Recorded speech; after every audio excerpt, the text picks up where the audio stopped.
Está começando a gravar, acho que todo mundo recebe mensagem.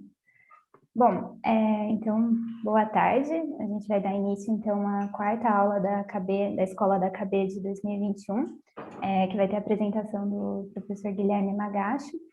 O Guilherme fez graduação na USP, mestrado na Unicamp e doutorado em Cambridge, sob a orientação do John Macombi. O trabalho dele envolve estudos sobre estrutura produtiva, mudança estrutural, desenvolvimento.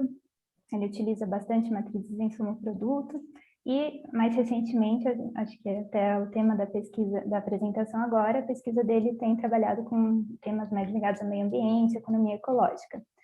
Ele é professor do programa de pós-graduação em economia na UFABC e pesquisador da Agência de Desenvolvimento Francesa, que fica em Paris. E, por último, mas não menos importante nesse contexto, ele foi o cofundador do grupo keynesiano do YSI, que justamente é o grupo que estabeleceu essa parceria para montar a escola da KB, que está agora na sua quarta edição. Então, acho que nesse sentido é bastante especial a participação do Guilherme aqui na escola. Então é isso, Guilherme, fica à vontade, mais ou menos 1 hora de apresentação, mas flexível também. E obrigada pelo convite, pelo aceite.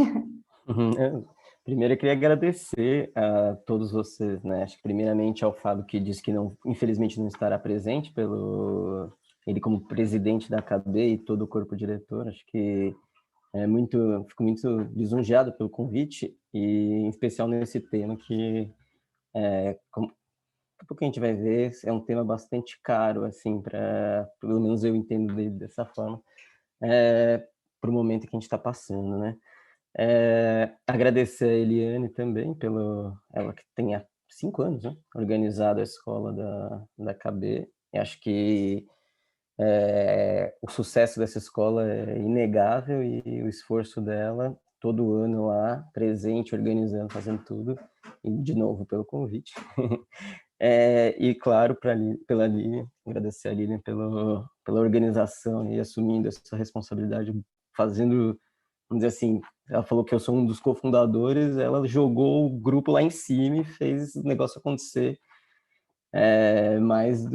muito melhor do que eu, com certeza. Então, eu fico muito feliz de ver o que está acontecendo com esse grupo, e num momento tão difícil, né? Porque ela pegou aí no momento mais delicado. Bom, acho que vou entrar já na apresentação, porque por mais que seja 1 hora, eu costumo falar bem mais do que 1 hora, então vou tentar ser um pouco breve. Assim, eu poderia dizer que é uma aula sobre macroeconomia e meio ambiente, mas geralmente a gente pensa em aula como uma coisa estruturada, que tem começo, meio e fim, tem um rigor de que você já vai se referenciando a autores que trabalharam com isso. Só que quando a gente fala de macroeconomia e meio ambiente, basicamente a gente está falando de uma coisa muito recente, e é uma coisa que está surgindo agora. E se a gente olhar pela perspectiva keynesiana, que é o que a gente faz aqui na Agência de Desenvolvimento Francesa, né? Eu vou mostrar isso mais para frente, mas é muito alinhado com o pensamento pós-keynesiano, pós-schumpeteriano, keynesiano, schumpeteriano, vamos dizer assim. Se a gente olhar para isso, a gente vai falar, não, isso aí é coisa de 3, 4 anos para cá. Não existia praticamente nada antes, até existiam algumas coisas pequenas, mas não existia um corpo, né, em que a gente pudesse discutir propriamente qual é a evolução. Então, até interessante isso, porque todas as referências que a gente faz aqui nesse trabalho, todas elas são de 3 anos para cá. Então, não porque a gente está buscando referências novas, não é porque não existem referências antigas, né? Então, é um pouco diferente de uma aula, é muito mais um apelo para que vocês que estão aí assistindo comecem a estudar isso, porque assim, assim, tenho certeza que isso está... pode ser que eu esteja errado, mas assim, que isso vai ser, essa discussão sobre macroeconomia e meio ambiente, é uma discussão que vai entrar de frente com tudo, até, inclusive, eu lembro na KB de Campinas, se não me engano, a gente estava discutindo quais seriam os temas futuros, e a gente falou, não, peraí, a gente tem que entrar com a questão do meio ambiente. Até isso fez surgir, né, uma parceria com a Ecoeco, Economia Ecológica, né, Sociedade de Economia Ecológica que resultou no dossiê da KB, resultou em diversos projetos, tentando aproximar e criar, na medida do possível, uma macroeconomia keynesiana, porque no fundo existe já há algum tempo essa macroeconomia do meio ambiente, ou macroeconomia ecológica, como vocês queiram chamar. Ela inclusive já tem até um prêmio Nobel, né, o Nordhaus, mas mesmo no campo, vamos dizer assim, mais ortodoxo, ela é bastante nova. No campo keynesiano, ela é muito mais nova. Então, é muito mais um apelo do que propriamente uma aula, né? Mostrar um pouco do que a gente pode fazer com isso, o que existe, o que eu conheço, na verdade, porque existe muito mais coisa, porque a cada minuto que passa surgem 30 mil coisas novas nesse campo, né? E a ideia é, primeiro, a gente discutir um pouco sobre o Acordo de Paris, né? E mostrar um pouco do realismo dele em relação ao que se fazia antes, se pensava na questão da política econômica do clima, olhar para o que eu acho que é mais interessante aqui, porque a gente está falando de uma escola da AKB, né? Associação Keynesiana Brasileira, tentar olhar aqui por esse ponto 2, né? Restrições estruturais nos países em desenvolvimento, em que a perspectiva é completamente distinta e a gente, no Brasil, leva uma vantagem muito grande, porque toda a nossa base estruturalista, nossa base de conhecimento específico sobre as especificidades, né? Mas específico sobre os países de desenvolvimento, permite que a gente vá muito além do que se faz geralmente, né, quando se pensa os países já desenvolvidos. São preocupações outras, são restrições outras, né? Aí, em seguida, eu vou discutir um pouco os modelos, vamos dizer assim, de equilíbrio geral computável, que são os modelos clássicos que fazem esse tipo de análise, e as alternativas, obviamente, as alternativas keynesianas e schumpeterianas, né? Que tentam, são modelos de não equilíbrio, né? Tentam entender essa dinâmica fora do equilíbrio, inserir a questão da demanda efetiva, que vocês já devem ter bastante noção, né? Dado que vocês estão fazendo cursos de mestrado, doutorado nessas áreas, ou até graduação, mas que se vocês estão aqui é porque vocês se interessam por isso. E, por fim, a ideia é discutir um pouco da aplicação disso, né, para a gente entender um pouco das diversas políticas e como elas têm consequências completamente distintas, você usa modelos distintos, e a própria política, né, ela vai ter resultados completamente distintos. Bom, indo um pouco mais para o ponto que eu queria chegar, o Acordo de Paris, né, foi estabelecido em 2015, e a implementação dele ela é um pouco diferente do que aconteceu com o Protocolo de Quioto, né? Se a gente pega o que foi um antecessor, vamos dizer, do grande acordo das nações em torno de metas ambientais. Quando o Protocolo de Quioto ele estabelecia metas gerais para os países, não exatamente assim, mas vamos dizer assim, todo mundo tem que baixar tanto a emissão baixar tantos por cento a emissão de CO2. O Acordo de Paris ele é muito mais, vamos dizer assim, cada país se coloca, fala, olha, eu posso fazer isso, e aí os outros países olham e falam, não, você pode fazer mais. E é uma discussão, é muito mais interativo, até porque a ideia dele, e é isso que ele torna ele realista, e eu não sei, pode ser que um dia a gente fale, não, ele não era factível porque ele não considerou diversos pontos, mas é muito mais realista do que o Protocolo de Kyoto, porque ele considera o potencial de cada país, né? Ele considera as fragilidades de cada país. Você pega, por exemplo, um país que é extremamente dependente de indústrias poluentes, seja na geração de energia elétrica, seja nas exportações, e o país exporta petróleo. Bom, basicamente, esse país vai ter um processo, vamos dizer assim, de alteração, né, para conseguir fazer essa mudança, a contribuição, né, a gente chama de contribuição que cada país tem para a mudança climática, vai ser muito diferente. E aí o Acordo de Paris define que a cada 5 anos os países vão se reunir, né, tem as COPs, né, e discutem as possibilidades, o que foi feito, o que cada um tem que fazer a mais. Então, você tem aí todo um processo de uma coisa muito mais dinâmica do que uma coisa como era o Protocolo de Quioto. E a ideia, basicamente, do Acordo de Paris é que as emissões líquidas de CO2 emissões líquidas, isso é extremamente importante, eu vou entrar nesse detalhe, elas devam zerar por volta de 2050, e as outras emissões, né, emissões de outros gases de efeito estufa, sejam drasticamente reduzidas. Por quê? Porque a ideia é que você mantenha a temperatura abaixo de 2 graus, o impacto social, né? O impacto antropocênico, na medida que a gente olha ali, vamos dizer assim, supondo que isso tudo, todo esse impacto seja humano, né? Seja inferior a 2 graus Celsius, né? E o mais próximo possível de 1,5 grau. Então a gente já comprou, vamos dizer assim, já não dá mais para a gente voltar para o que era na era pré-industrial, mas a gente consegue pelo menos restringir esse impacto aos 2 graus Celsius. E por que que a gente fala emissões líquidas? Porque você tem que fazer dois esforços paralelos, né?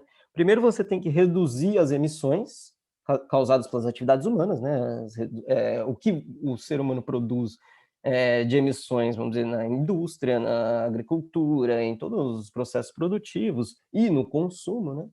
E também, o que é extremamente importante, é você voltar a ter, ou na medida do possível, né, mananciais, espaços em que você consiga ter geradores positivos de CO2, negativos de CO2, vamos dizer assim, que possam descontar, porque na verdade você não vai conseguir, em 2050, por exemplo, chegar numa situação em que você não emita nada de CO2, mas as emissões líquidas, vamos dizer assim, você criou situações, criou espaços, criou ambientes em que você compensa esse CO2 emitido. Claro que isso não é perfeito, é longe de ser perfeito, mas é uma meta, e dessa meta você parte para metas específicas. Isso aqui eu acho que é interessante, porque basicamente eu peguei desse trabalho que saiu na Nature em 2020, eles resumiram diversos estudos nacionais e internacionais para tentar mostrar qual é a consequência da inação ou o que deve ser feito em cada um dos contextos, né? Então aqui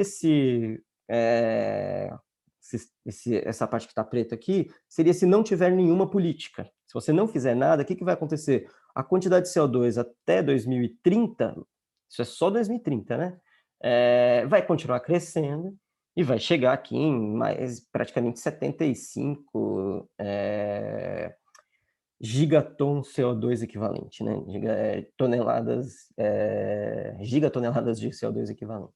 Bom, se você faz medidas nacionais, como os países estão propondo, você vai ter esse range de emissão. Se você faz as políticas que seriam aquelas que como cada país pretende fazer, tem intenção de fazer, aqui é o que já existe, né? Se eles realizarem o que eles já prometeram, aqui é o que eles têm intenção. Você chega nesse range.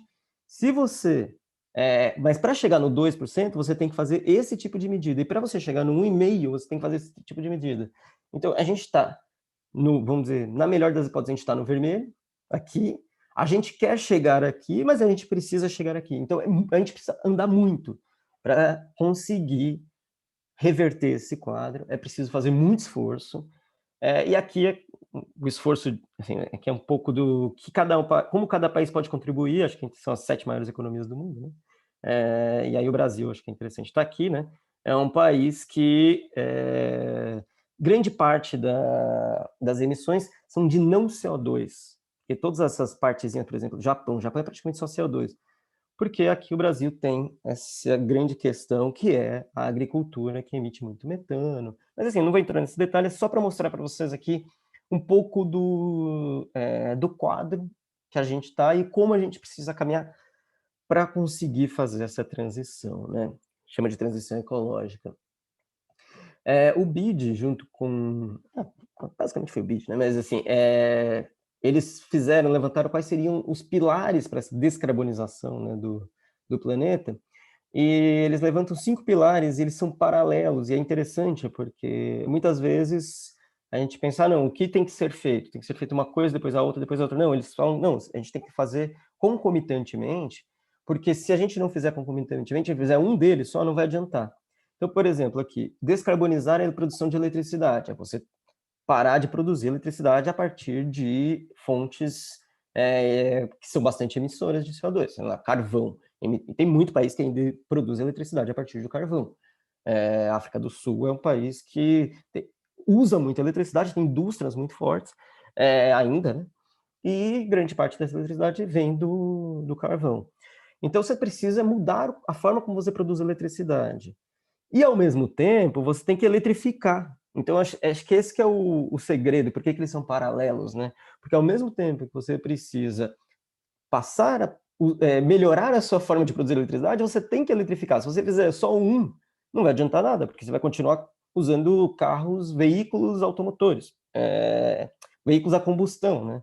Você vai continuar usando combustão de madeira, né? De lenha para cozinhar. Ou gás, né, para cozinhar. E tudo isso é bastante emissor. Então você precisa eletrificar, só que ao mesmo tempo você precisa mudar a forma como você produz eletricidade.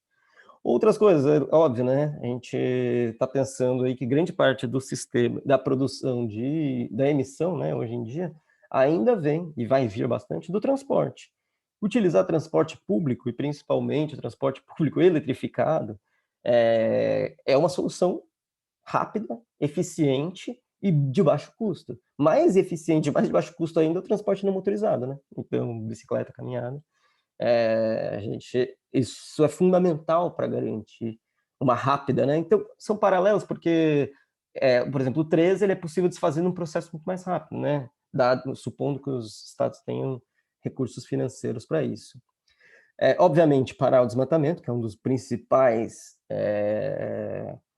emissores, né, principalmente de gás carbônico, mas também preserva. O desmatamento ele tem dois problemas, né? Você destrói aquilo que os ambientes carbono naturalmente, que são naturalmente redutores de carbono, tá mal escrita essa frase, e você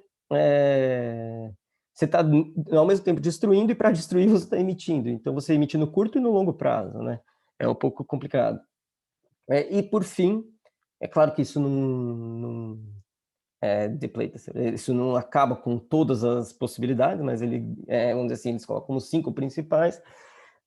A própria eficiência industrial, né, ela deve ser melhorada e reduzir os desperdícios, porque ainda hoje tem muito desperdício de produtos, desperdício de matéria que se torna totalmente não reciclável da forma como se usa, né? Então, tudo isso é extremamente importante para a gente conseguir fazer essa transformação. E por que eu coloquei todos esses pontos? Porque o que eu queria chamar a atenção é que eu acho que tem uma frase que eu peguei, que eu acho que é bastante interessante, do pessoal, e aí um pessoal schumpeteriano, né, que eles colocam a transição verde como uma mudança estrutural rápida. A gente teve várias mudanças estruturais ao longo da história nas economias, né? Se pensar, a primeira revolução industrial, ela é uma mudança estrutural, setores crescem e setores desaparecem. A segunda revolução industrial, setores crescem e setores desaparecem. Terceira, a mesma coisa. Então, todos os processos são processos desse jeito. Só que qual a diferença da transição verde? A transição verde, essas indústrias de baixa emissão, né, elas vão crescer muito mais rápido, enquanto que as indústrias de alta emissão vão desaparecer de forma muito mais rápida, caso o mundo, se empenhe, e aparentemente é isso que tem acontecido, né? Se pegar o que os Estados Unidos têm se prometido, a Europa tem prometido, o Japão, China, todos eles têm prometido, você vai ter uma mudança estrutural quase como um novo paradigma tecnológico. Não, na verdade é um novo paradigma tecnológico, né? Como são as revoluções industriais, só que tem características específicas, porque ela é resultado de políticas deliberadas.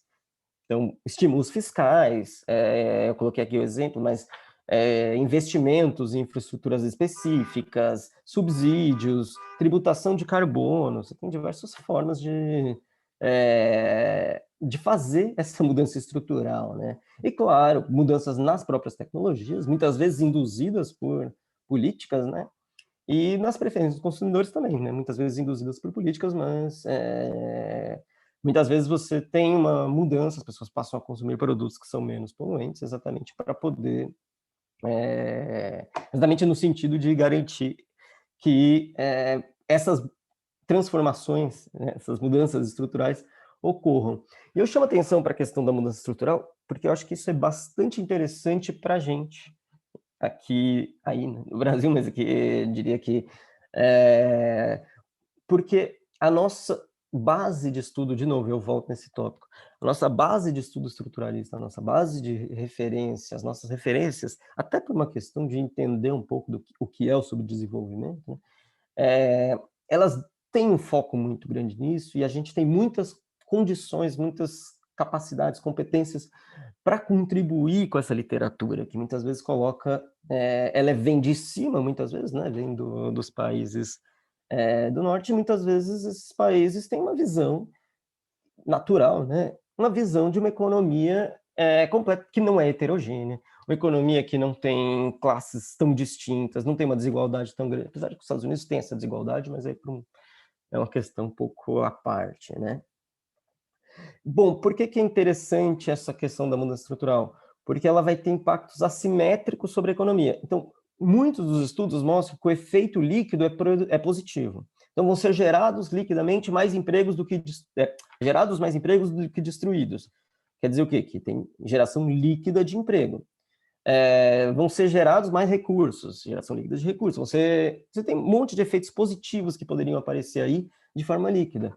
Só que isso não significa que a gente não precisa se preocupar com isso. Já que o efeito líquido é positivo, a gente não precisa se preocupar. Por quê? Porque você tem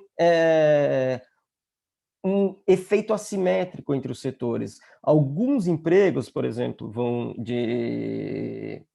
no setor de combustíveis fósseis, talvez seja o mais afetado, né? Talvez por isso a gente use bastante esse setor como referência, vão ser destruídos, e empregos que muitas vezes são de pessoas altamente qualificadas, que não vão encontrar emprego no mesmo dia, ou pelo menos no próximo ano, ou na próxima vida, no setor de energia renovável, no setor da construção, que são setores, vamos dizer assim, beneficiados, ou tem uma discussão sobre o tipo de agricultura. A agricultura é muito complexa, né? Então, você tem agriculturas, por exemplo, disse, né? Vamos ver se vai ser verdade isso, mas que a agricultura que é base carne vai cair muito exatamente pela substituição da agricultura de base grão.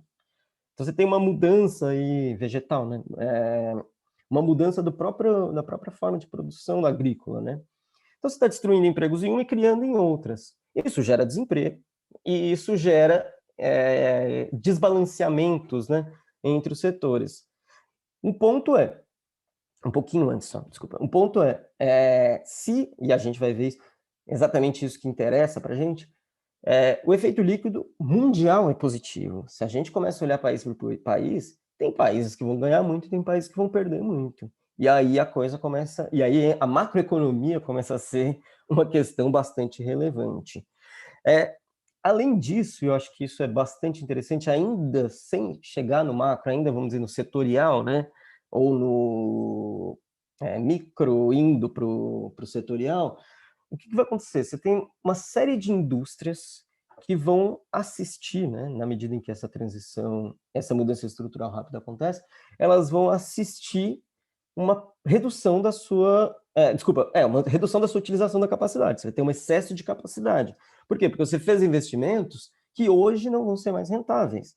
Fez investimentos, você fez uma série de instalações de produção altamente emissoras, em que você, na medida em que você reduz a produção ou reduz a demanda por esses setores, essas indústrias se tornam mais e mais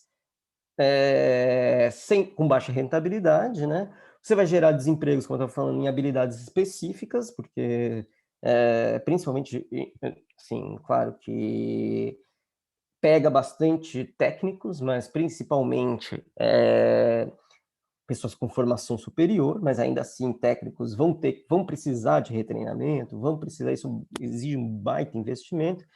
E um ponto que eu acho que é bastante interessante dessa questão dos stranded assets, porque isso pode ser, e isso tende a ser, né, extremamente complicado na medida em que o investimento é feito e você tem uma depreciação imprevista ou prematura por conta da não utilização desse capital. Esse capital se torna inútil, né? Esse capital que você investiu, você investe hoje, se torna inútil. Então você começa a ter uma questão financeira aí que passa a ser bastante relevante ainda pela ótica das empresas.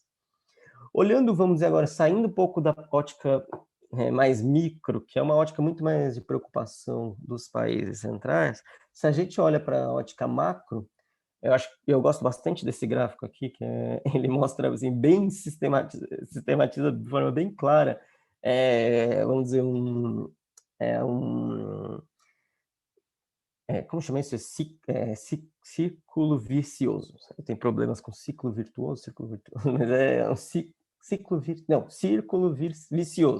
É um círculo vicioso em que o fato de você não ter um mercado financeiro desenvolvido, nesses países de mercado financeiro desenvolvido principalmente para setores estratégicos, nos países de desenvolvimento, faz com que você entre num processo em que cada vez você cresce menos, tem mais baixa produtividade, e isso gera mais baixos investimentos em transição energética, transição ecológica, né? E faz com que fique ainda pior essa situação. Então, só para entender um pouquinho, você tem aqui um mercado financeiro pouco desenvolvido. Como você tem mercado financeiro pouco desenvolvido, você tem alto risco, né? Então, você tem alto prêmio de risco. Aumenta o custo do capital, você vai ter, obviamente, baixo investimento em tecnologias intensivas em carbono, baixa redução das emissões, maior impacto climático, como você não conseguiu reduzir suas emissões, você vai ter um maior impacto climático, isso vai afetar negativamente sua economia como um todo, em termos de desemprego, produção, instabilidades, né? Acho que grande parte do problema está aqui, né? Nessas instabilidades.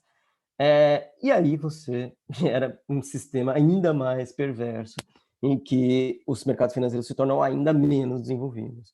E aí começam a entrar, né, as questões que a gente, enquanto economistas do desenvolvimento, preocupados com o desenvolvimento, a gente tem que olhar. E um dos centros do desenvolvimento dos países está nos bancos de desenvolvimento. Inclusive, o Brasil é um país bastante privilegiado nesse sentido, era bem mais privilegiado, está deixando de ser tão privilegiado, mas ainda assim tem um banco como o BNDES, mas que tem algumas questões que precisam ser bem discutidas para que a gente consiga cada vez mais colocar esses bancos de desenvolvimento, aumentar a capacidade de financiamento desses bancos de desenvolvimento. Porque todos os bancos têm que seguir o Acordo de Basileia, né? O Acordo de Basileia 3, que vai falar sobre os índices de liquidez e tal. Então, se você faz investimento de longo prazo, e investimentos em tecnologias verdes são investimentos de bastante longo prazo, você tem que, se você faz financiamento de longo prazo, você tem que ter fontes de financiamento de longo prazo. Exatamente, porque senão você fica com um desbalanceamento na sua liquidez, né? Você não pode financiar coisas de longo prazo com recursos de curto prazo. Fazer financiamentos, por exemplo, esses financiamentos que a gente está falando aqui de tecnologias de baixo carbono, eles exigem recursos de longo prazo. E aí você precisa criar instrumentos financeiros para isso. Um instrumento financeiro, obviamente, bastante consolidado, são os fundos soberanos de riqueza, que são relativamente pouco utilizados no Brasil, mas existem. Os green bonds, né, os títulos verdes, cada vez mais eles aparecem como uma importante fonte de financiamento para os bancos de desenvolvimento, porque basicamente o que a gente tem é que a dívida pública, né, ela não é uma coisa homogênea. Ainda mais agora em que existe uma tendência cada vez maior dos fundos de investimento, que são os principais financiadores, um dos principais financiadores da dívida pública, né, e os próprios países, né, terem restrições específicas ao tipo de título ao tipo de financiamento que financiamento que é financiado com esses títulos. Então, a necessidade crescente de você criar instrumentos financeiros que financiem de forma específica, né? Então, tornem a dívida pública uma dívida não homogênea, não só em termos de prazo, não só em termos de valor, de taxa de juros, de indexador, mas também do tipo de financiamento. Capitalização de governos, né? O governo capitalizar esses bancos de investimento, acho que o Brasil tem uma experiência bastante recente disso. Eu não vou entrar aqui no mérito de ser bem ou mal sucedida, mas ela tinha intenções específicas que eram fazer uma política anticíclica e ela serviu a isso. Se depois, na hora de tirar, demorou, aumentou, isso eu não vou entrar, mas assim, o Brasil tem a expertise, tem os instrumentos, tem a institucionalidade para resolver isso. E aí é um ponto que eu acho que é bastante interessante, que é focar cada vez mais, e é isso que está sendo feito aqui, né? A gente está falando de resolver um problema que é uma falha de mercado, mas também, na hora que a gente está falando sobre criar tecnologias, trazer junto empresas privadas para investir nesses setores. Então, na hora que você faz um investimento em infraestrutura, faz um financiamento para o investimento de infraestrutura voltada para a energia, para a transição ecológica. Você traz empresas interessadas em investir em transição ecológica, né? Você faz o que a CEPAL trabalha bastante com isso, né? Com o que a gente chama de big push para sustentabilidade. Então, é você sair da ideia de market failure e ir para a ideia de market shaping, né? Eu tentei traduzir de alguma forma, né, papel catalítico de construção de mercado, você estabelecer mercados, moldar mercados, né, e não só corrigir as falhas de mercado, que isso é insuficiente para um setor nascente, né, para uma indústria nascente. Um ponto que é bastante peculiar às economias em desenvolvimento, é a questão da restrição externa. Acho que talvez seja um ponto-chave para grande parte das economias. Acho que a maior parte das economias de desenvolvimento, pelo menos as de média renda, né, elas vão de crise de balanço de pagamentos em crise de balanço de pagamentos. Os processos de desenvolvimento, eles são quase como cíclicos, né? Acho que ficaria aqui horas falando dos autores que já falaram disso, né? Está começando lá no Prebisch, em 49, mas esses processos são cíclicos e você vai pulando de restrição de balanço de pagamentos em restrição de balanço de pagamentos. E a transição ecológica traz uma restrição adicional para os países em desenvolvimento. Porque, principalmente aqueles países que são bastante emissores, né? Por quê? Porque pelo lado da demanda de recursos, aí, né? Você demanda recursos para para realizar seu investimento. Os países eles precisam importar muitos bens de capital e insumos para reduzir as emissões. Esses países não são os países produtores da tecnologia, eles absorvem essa tecnologia. O Brasil talvez entre como alguma exceção nesse sentido, porque ele produz bens de capital para usina eólica, mas ele usa muito insumo importado. Claro, é melhor você, já é um grande avanço você estar nessa indústria, não estou criticando isso, mas para produzir vamos dizer, essas hélices e tudo mais, que são feitas, acho que se não me engano, em Sorocaba e tem outros lugares, você precisa de muito insumo, você precisa de realizar muitas compras. Então, existe uma demanda de recursos bastante grande. E pelo lado da oferta, né, você tem um grande problema que supostamente, pode ser que por conta dessa transição energética, a demanda internacional pelos produtos que você exporta caia. Isso significa basicamente que você vai exportar menos, ou pelo menos vai ter menos renda com as suas exportações. Então, seu produto, você vai exportar a mesma quantidade, só que ele tem um valor menor. Isso significa basicamente que você vai ter uma receita menor com as exportações. Então, a restrição externa, ela acaba entrando como um ponto adicional aí, né, que pode restringir todo o processo. E aí, eu acho que um ponto central, e que a gente vai discutir na hora que a gente for discutir os modelos, um ponto central é a transição. Porque quando a gente supõe que estamos saindo de equilíbrio e entrando num outro equilíbrio, que é exatamente o que fazem os modelos de equilíbrio geral, a gente não está preocupado com o processo de transição. Quando a gente olha para os modelos keynesianos, eles olham para a restrição externa, a gente vai ver restrição fiscal, eles olham para exatamente esses processos que, tudo bem, não adianta eu achar que quando se ajustar, eu vou estar numa situação melhor, porque o processo de quando se ajustar é um processo de transição. É um processo que vai implicar em custos,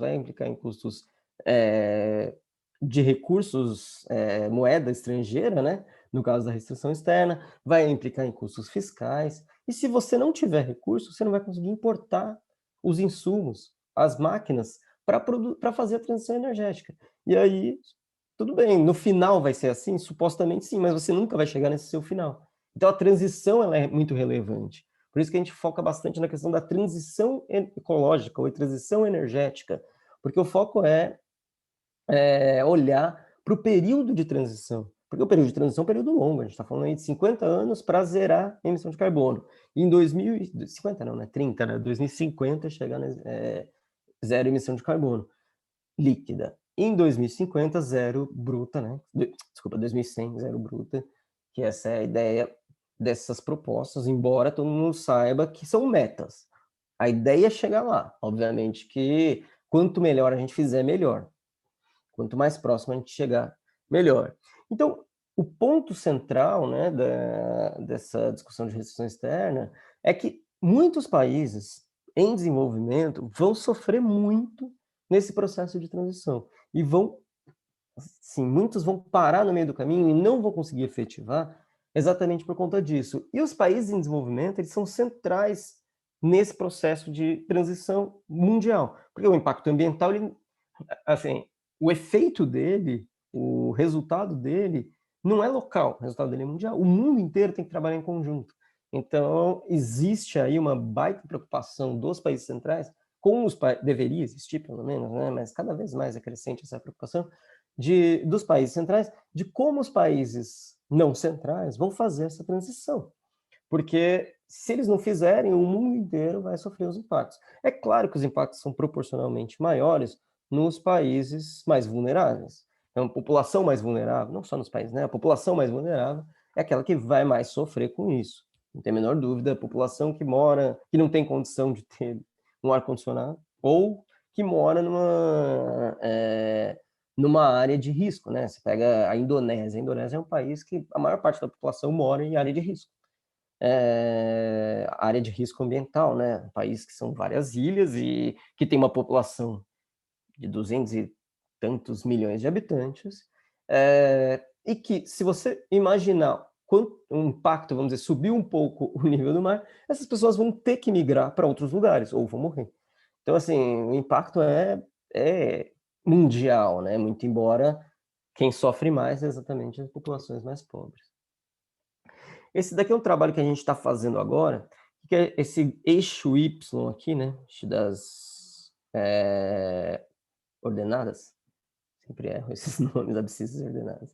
O eixo das ordenadas, ele mostra, a gente calculou para cada país, a gente viu quais eram as indústrias chamadas lá Sunset Industries, né? As indústrias cadentes, as indústrias que vão ser transformadas, vão desaparecer, vão perder importância, e a gente viu qual é a dependência desses países em termos no comércio exterior. Então, lógico, a gente pega exportações descontadas dos insumos para importação.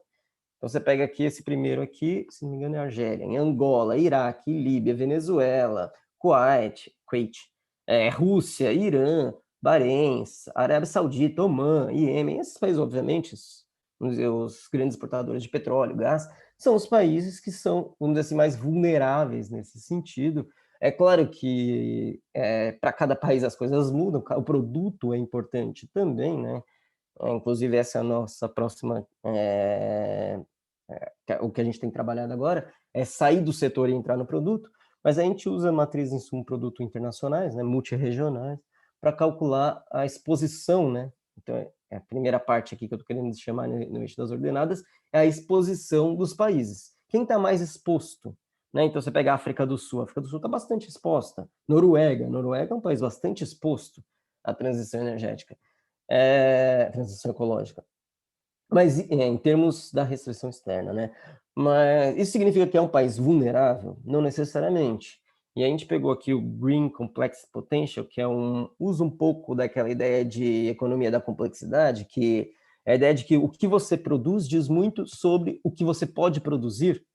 E esses países que estão aqui, né? Então, China, Itália, França, Espanha, Holanda, Bélgica, esses caras aqui, esses são os países que estão com maior potencial de complexidade verde. Então, eles têm a maior capacidade de produzir os produtos verdes, né? Vamos dizer assim.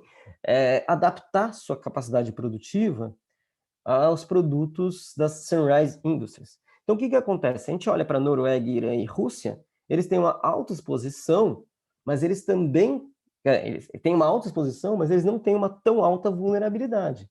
Eles estão ranqueados aí à frente dos 50% melhores. Tá bom, não são assim também uma China, uma Grã-Bretanha, Bélgica, Holanda, mas eles têm uma alta, a despeito de ter uma alta exposição, eles não têm uma alta vulnerabilidade.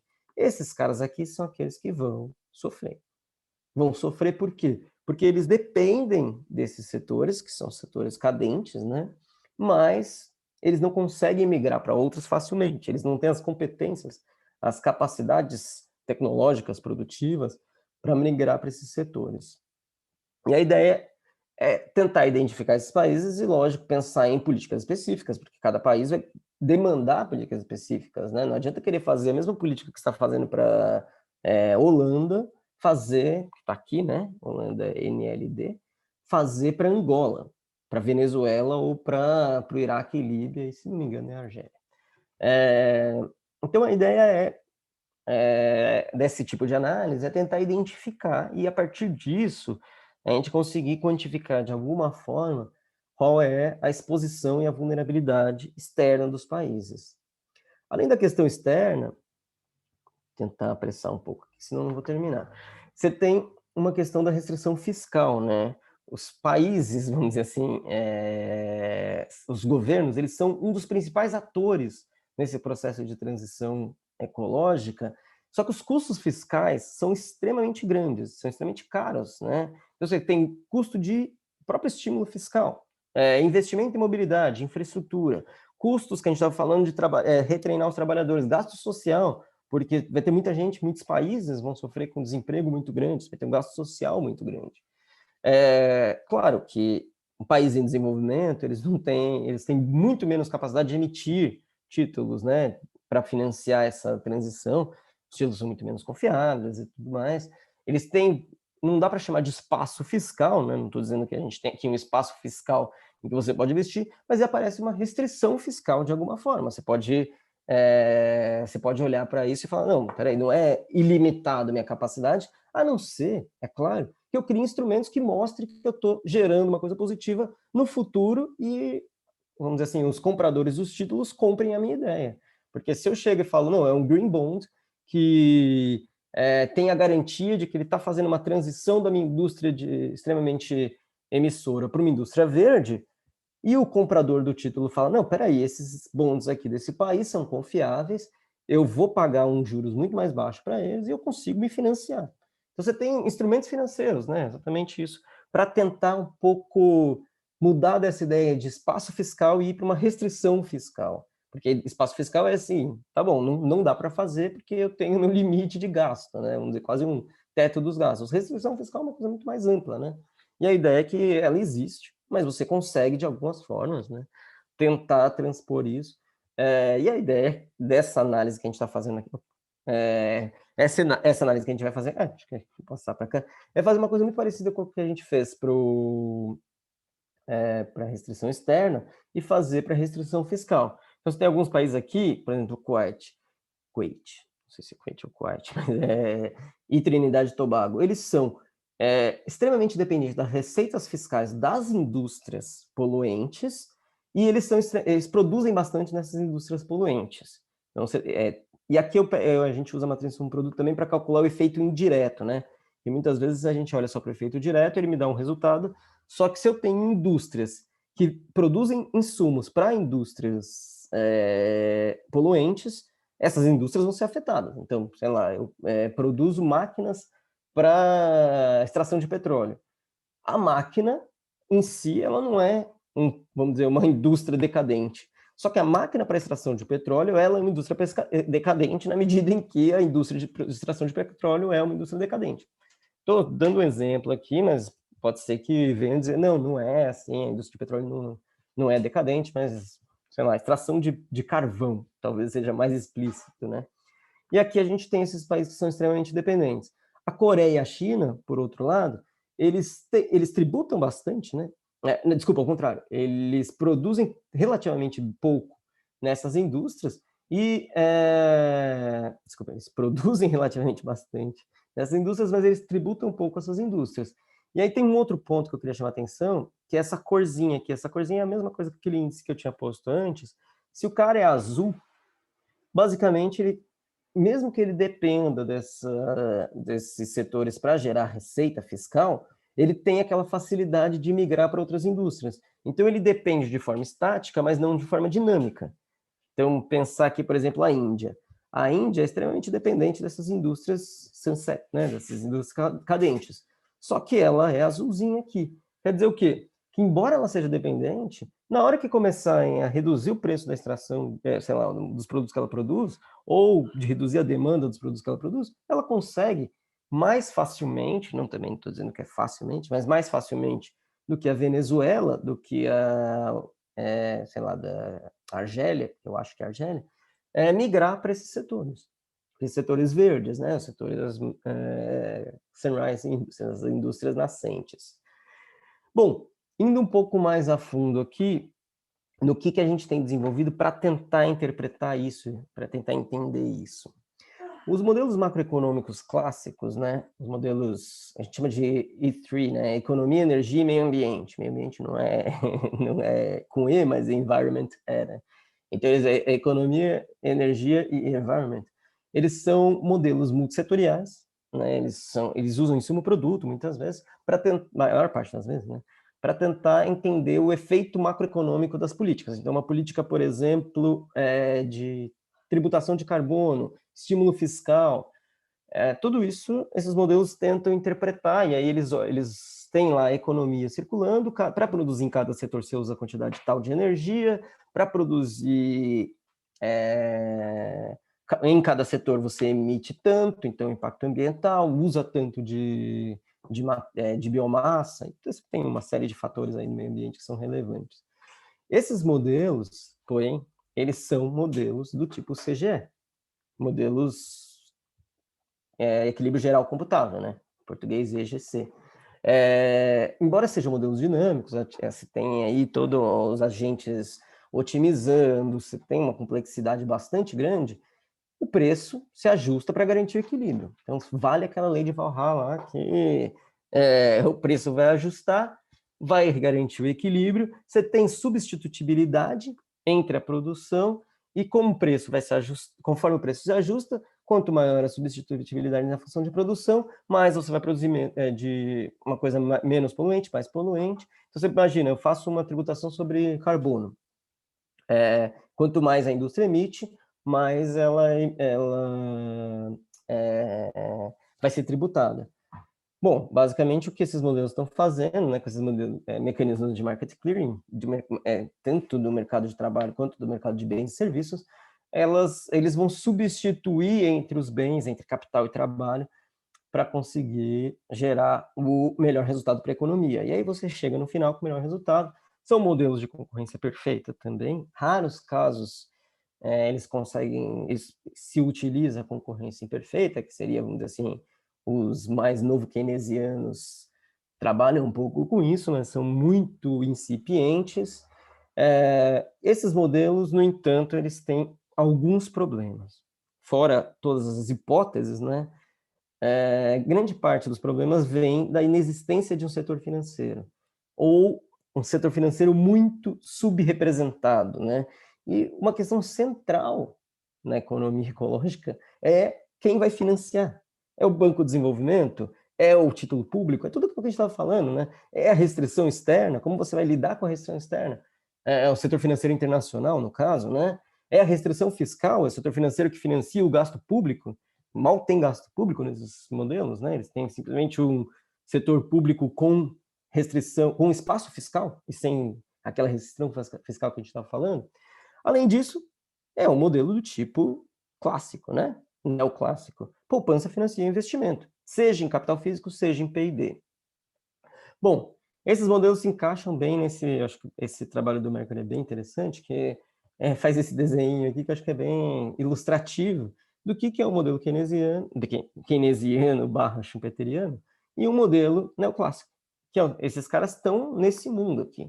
Então, produz, gera emprego, gera renda, você pode gastar, e o gasto ele simplesmente é desperdício, né? Desaparece na sociedade, você pode salvar, poupar, com poupança, você pode investir em P&D, que seria basicamente os modelos de crescimento endógeno, ou investir em capital físico, modelos de crescimento tipo Solon, Swan, aquelas coisas lá. Isso vira estoque de capital, que faz com que você produza e assim sucessivamente.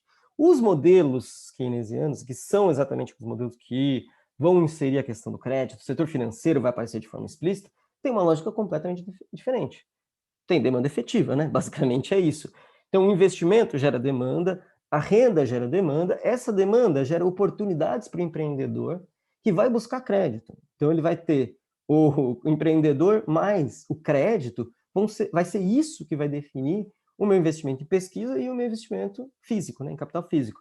Isso vai aumentar a competitividade, vai gerar produção, emprego, renda e, novamente, vai gerar demanda. Então, são modelos típicos, assim, não diferenciam em nada, né? Isso aqui não precisaria nem estar... Não tem nada de ambiental aqui, né? Mas a ideia é que você tem dois tipos de modelo ambiental, ou dois grupos, né, de modelos ambientais, que a gente pode estabelecer desse jeito. Os modelos clássicos, inclusive o do Nordhaus, que ganhou o prêmio Nobel e tudo, estão aqui. Os modelos que a gente está desenvolvendo, por isso do apelo, que eu falei de um apelo, né? Os modelos que estão cada vez mais aparecendo e estão crescendo muito, eles estão nesse contexto. E isso implica uma série de problemas. Quando a gente fala de modelos sem equilíbrio, sejam eles schumpeterianos ou keynesianos, né, se é investimento em inovação ou em acúmulo de capital, ou as duas coisas, né, também não há necessidade de você se restringir a um ou ao outro, acho que o mais interessante é juntar essas duas coisas. Poderia dizer assim, pós-schumpeteriano, ele se chama de pós-schumpeterianos e pós-keynesianos, né, mas acho que para facilitar um pouco a gente pode chamar de schumpeteriano e keynesiano, exatamente porque a gente sabe muito bem do que a gente está falando, né, demanda efetiva e quem financia P&D é o crédito, né? Um típico processo schumpeteriano. O que a gente tem, na verdade, é um modelo completamente diferente, com resultados completamente diferentes, com dinâmicas completamente diferentes, e que a transição importa. Por quê? Porque é extremamente importante você saber o que está acontecendo com o seu mercado financeiro, o que está acontecendo com o seu governo, o que está acontecendo com suas contas externas, enquanto você está nesse processo de transformação, de transição. Porque no modelo CGE, né, no modelo de equilíbrio geral computado, você não se preocupa com isso. Mesmo nos modelos dinâmicos, a transição, ela é, vamos dizer assim, ela não é o foco. A transição, ela é exatamente, está saindo de equilíbrio e indo para o outro. A transição não é importante, a transição não é o relevante, onde você vai chegar se você fizer tal coisa. Aqui você vai chegar em lugares totalmente diferentes porque você vai bater em barreiras fiscais, bater em barreiras externas e bater em barreiras de financiamento, né? E aí entra uma grande questão, principalmente quando a gente fala de países em desenvolvimento, né? E acho que são bastante interessantes esses trabalhos. A gente tem que usar, não tem que usar, até existem alternativas, inclusive o do próprio Mercury é uma alternativa a isso, que são os modelos lá da Cambridge Econometrics. Mas, em geral, até por uma questão para deixar explícito todas as contas, todas as relações, todas as transações, a gente usa modelos do tipo Stock Flow Consistent, né? Que são modelos consistentes de fluxos e estoques. Acho que a maior parte de vocês conhece, né? Acho que se a gente estivesse dando essa aula para alguém que não fosse keynesiano, eu ficaria aqui horas explicando o que são, mas basicamente são modelos que não admitem, não tem como pressuposto o equilíbrio. O equilíbrio, ele pode até existir, né? Mas, na verdade, até tendências ao equilíbrio, mas o processo é relevante. E uma coisa que é extremamente importante, as finanças. As finanças aparecem de forma explícita. Por quê? Porque o dinheiro não vai fluir automaticamente do setor sunset para o sunrise. Não é assim, eu coloquei um preço sobre o carbono e agora ficou mais caro eu produzir na indústria cadente do que na nascente. O dinheiro vai fluir de uma para outra. O dinheiro ele vai ter todo um processo de construção ali que vai ser gerado, né? Ele não vai fluir automaticamente. Você vai ter aumento da taxa de juros tanto em um quanto no outro. Você tem muitas incertezas, principalmente nessas indústrias nascentes, com relação à tecnologia. E você tem também incertezas na indústria cadente, né? Quando eu falei, por exemplo, dos stranded assets lá, esses stranded assets, basicamente a gente está falando de um investimento que você faz hoje na indústria do petróleo, ele está falando, peraí, será que esse investimento que eu estou fazendo, ele vai gerar o mesmo retorno do que ele gerava há 10 anos atrás? Obviamente que não. Qual é o retorno que ele vai gerar? Eu não tenho ideia, porque eu não sei qual é o nível de engajamento dos países, eu não sei o que vai acontecer com o preço do petróleo. Está aumentando as incertezas nos dois lados, na indústria nascente e na indústria cadente. Na indústria nascente, ela é incerta por natureza, né? E na indústria cadente, você está aumentando a incerteza dela. Então, a questão das finanças passa a ser fundamentais ali, né? E, obviamente, como você pode trabalhar com fatores específicos, mas acho que o ponto central é que esses modelos são não lineares e não têm otimização, né? Então, você não consegue fazer uma solução analítica como a gente faz com o modelo de equilíbrio geral computável. Na verdade, o equilíbrio geral computável também faz simulação, mas vamos dizer assim, os modelos de equilíbrio geral ou os modelos clássicos, não, clássicos, né? A gente faz soluções analíticas e isso resolve. Mas como não tem otimização, a gente precisa de simulação para chegar nos resultados. Eu vou apresentar brevemente aqui os modelos que a gente tem trabalhado aqui na FD. Esse daqui é um modelo que a gente está fazendo agora, que é um modelo protótipo, né? Para a gente conseguir aplicar, vamos dizer assim, o geral, para daí dele a gente fazer estudos para países específicos. A gente separa a economia em 3 grandes setores. O de recursos naturais, que é, obviamente, o setor emissor, né? Vamos dizer, você está com petróleo aqui, você está com... A agricultura é um pouco mais complicado, mas você tem mineração, seus setores que são, em termos do meio ambiente, eles são mais complicados. Os setores bens e serviços não comercializáveis e os comercializáveis, porque isso muda tudo, né? Além disso, a gente considera famílias, o governo, bancos, né, bancos comerciais, Banco Central, e aí um ponto que é muito importante quando a gente vai falar de países em desenvolvimento é que esses modelos sejam de economia aberta. Os países importam, exportam, você tem entrada de investidores, seja na forma de FDI, né, de investimento direto estrangeiro, seja na forma de equities tradicionais, né, que você compra suas ações, ou o setor externo também pode financiar os governos, né? Acho que esse aí o governo vai ter que decidir se ele vai se financiar com indexação ou sem indexação. Se for com indexação, ele tem, vamos dizer assim, um hedge menor, uma desvalorização vai ter um impacto muito maior, então uma crise financeira, uma crise de balanço de pagamentos vai ter um impacto muito maior. Tudo isso é determinante, né? Então as políticas são sensíveis, né, a todos esses resultados. Só para dar uma ideia, por que a gente tem que dividir a economia em vários setores? E por que eles são modelos estruturais? Porque, diferentemente dos modelos multissetoriais, e isso que acho que é mais interessante, né? O modelo multissetorial, você pode dividir a economia em, sei lá, a matriz em produto dos Estados Unidos eles têm uma matriz lá de 400 e tantos setores. Ah, tudo bem, mas o que você faz com esses 400 e tantos setores se você considera que todos eles são homogêneos? Usam insumos diferentes, têm produtividade diferente, ok. Só que eles são igualmente tomadores de preço, são igualmente formadores de preço, no caso eles são totalmente tomadores de preço, porque eles são, está com concorrência perfeita.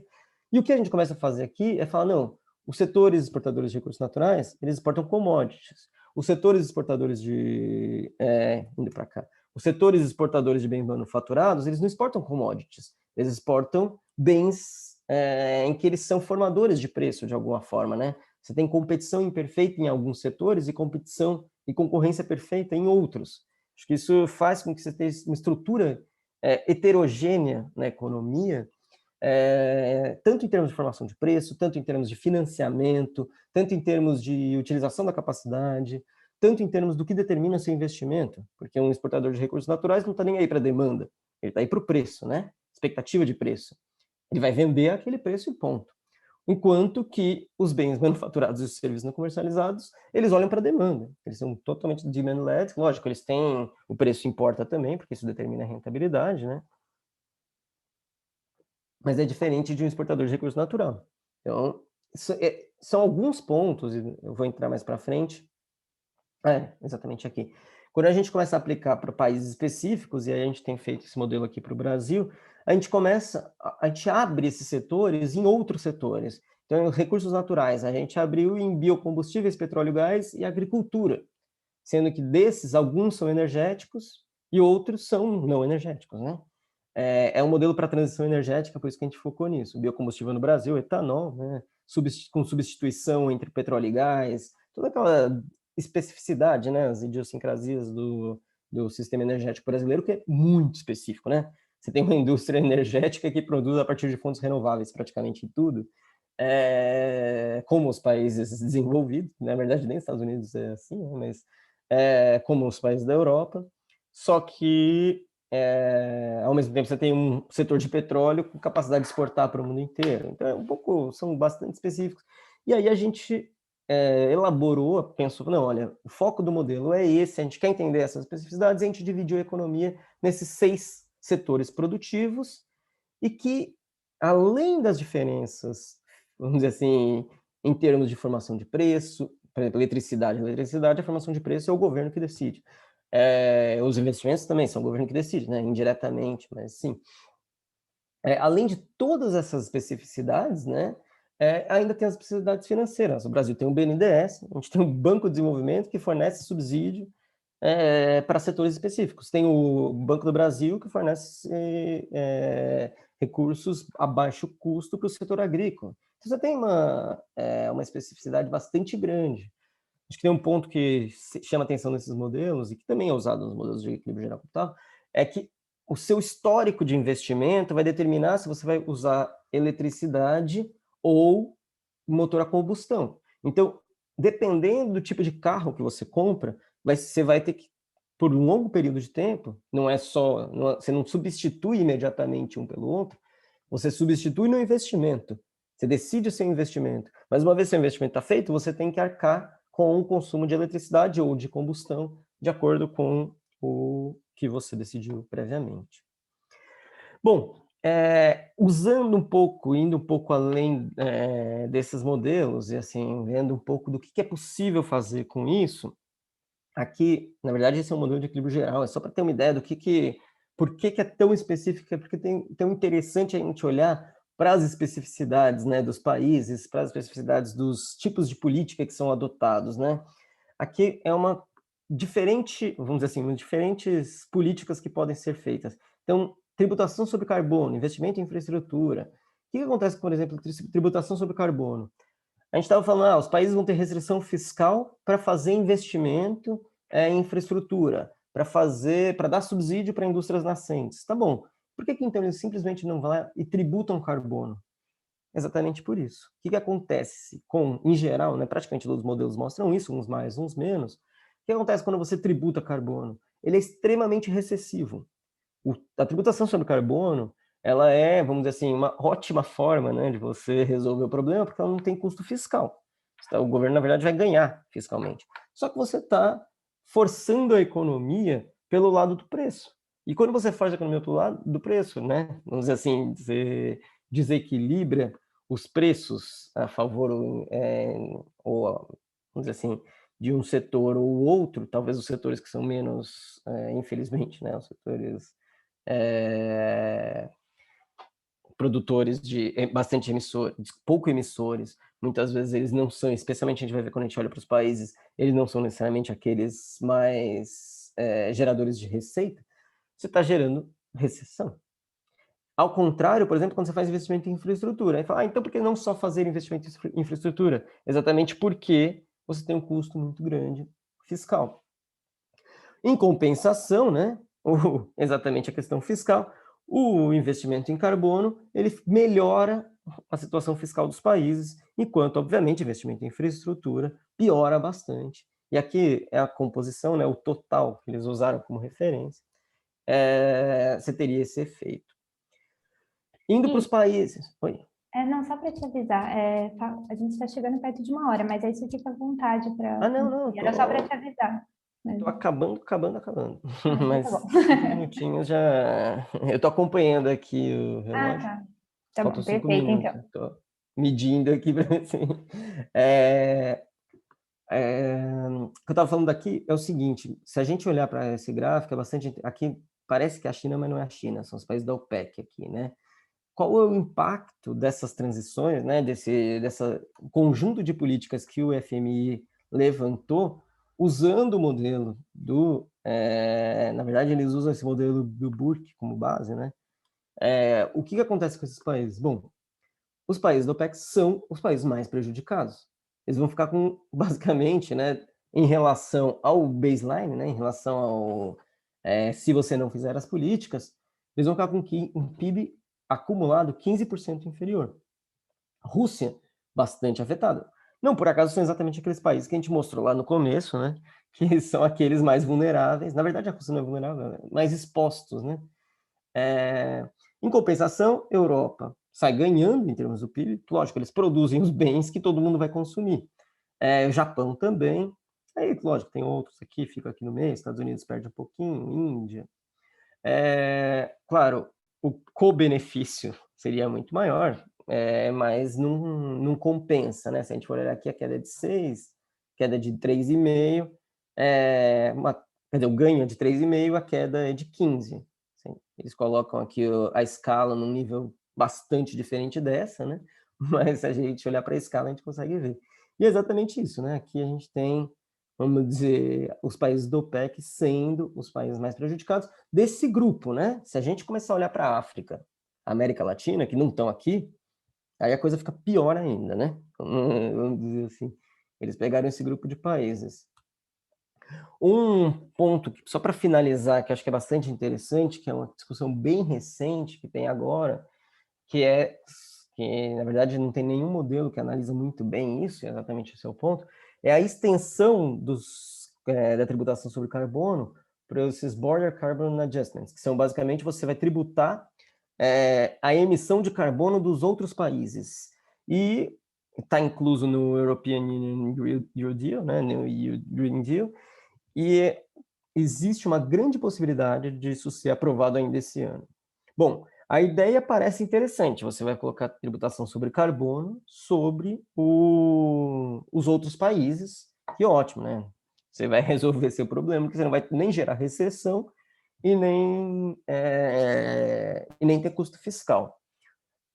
A ideia, o argumento, obviamente, é de que os outros países vão ser forçados a substituir por produtos menos intensivos em carbono, está forçando exatamente esse processo, né?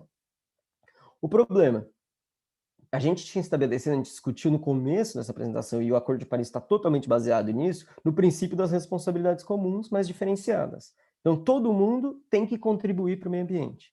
Só que cada país tem que contribuir a sua condição e a sua maneira. O BCA, ao meu ver, pode ser que esses BCAs, eles são exatamente a contraposição a isso. Você vai estar impondo para os outros países uma forma de reduzir.